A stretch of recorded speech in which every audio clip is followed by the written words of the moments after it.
এই কুত্তা বুক বুক শুরু করলো কেন? এতক্ষণ কি এরকম করতেছিল নাকি? ছিল না। হ্যাঁ, প্যান্ডেল আসছিল এখানে, এখনই আসছিল। আচ্ছা আচ্ছা, ঠিক আছে। তো একটা গান অবশ্য বাংলাদেশে কিছুদিন আগে আমি শুনছিলাম, আপনারা শুনছেন কিনা?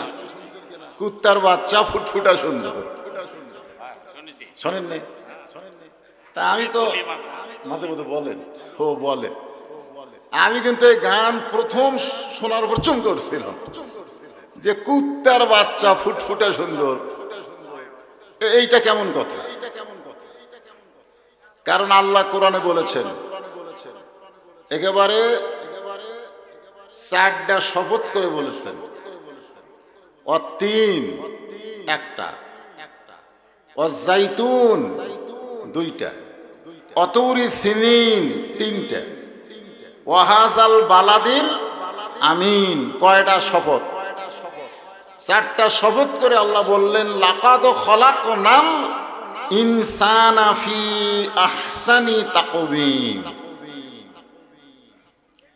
চারটা শপথ করার পর আল্লাহ বললেন মানুষের বাচ্চা ফুটফুটা সুন্দর। জোরে কান সুবহানাল্লাহ। তাহলে আল্লাহ কি বলছে, কুত্তার বাচ্চা না মানুষের বাচ্চা?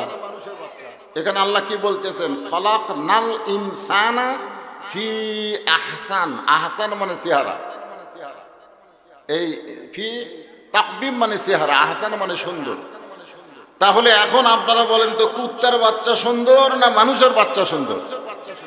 তাহলে এই ছেলেটা কুত্তার বাচ্চা ফুটফুটা সুন্দর, এটা শোনার পর আমি চুম করছিলাম। কিন্তু পরে যখন বলল, পরে আরো কিছু কথা কয়নি। কি কইছে আপনারা শুনছেন? চাল চোর, গম চোর, ভোট চোর, এরকম কিছু চোরের কথা আছে না নাই? চোরের কথা আছে না নাই? এইগুলো যখন শুনলাম তখন আমার খেয়াল হলো আল্লাহ কিন্তু ওই আয়াতের পাশাপাশি আবার আর একটা আয়াত বলেছেন, সুম্মা রাদাদনাহু আসফালা সাফিলিন।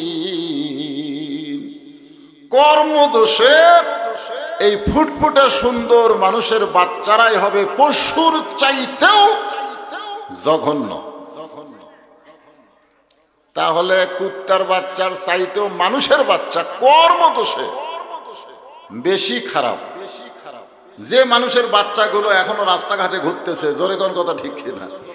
হায় হায় ঘোড়া, এই ঈদের দিন বিকেল বেলা থেকে ঘোরা শুরু হয়েছে। এই যে ঘুরতেছে, এই যে ছোটবেলা একটা গান শুনছিলাম, চাবি মাইরা দিছে সাইরা জনম ভরা ঘুরিতেছে। আপনারা শোনেননি? মানে এমন একটা চাবি মারছে যে চাবি মারার কারণে ওদের ঘোরাটাও বন্ধ হচ্ছে না। এত রাত ঘুরতেইছি কেন? কোরআনের মাহফিলে এসে বসে যায়। তা আলহামদুলিল্লাহ, আপনারা যারা আশেপাশে এখনো আছেন মানুষের সন্তান, তাদেরকে অনুরোধ করব জান্নাতের বাগানে এসে বসেন। যারা আসে নাই কিন্তু আপনারা তো এসেছেন, এসে আবার ঘুরবেন কেন? বরং জান্নাতের বাগানে এসে বসেন।